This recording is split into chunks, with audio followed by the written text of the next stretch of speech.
শুভ সন্ধ্যা। আমরা সমস্ত ভারতবর্ষের মুসলমানদের বলছি, আমি একজন মুসলমান হিসাবে কোনো প্ররোচনায় আপনারা পা দেবেন না।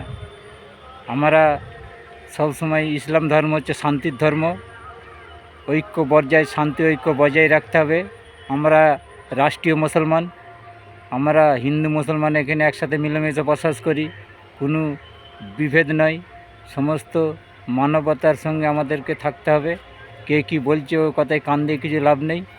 আপনাদের পাশে সারা ভারতবর্ষে বামফ্রন্ট আপনাদের পাশে থাকবে। লড়াইয়ের ময়দানে বামপন্থীরাই মাঠে ময়দানে থাকবে, কোনো টেনশন নেবার আপনাদের কোনো যুক্তি নেই। তো সেই কারণে বলছি, কোনো আপনারা পরের কথায় কোনো দিন কান দেবে না, শোনা কথায় কোনো দিন কান দেবে না। সেই কারণে বলছি, আজকের এই ভিডিওটা সমস্ত ভারতবাসীর জন্য। ধন্যবাদ।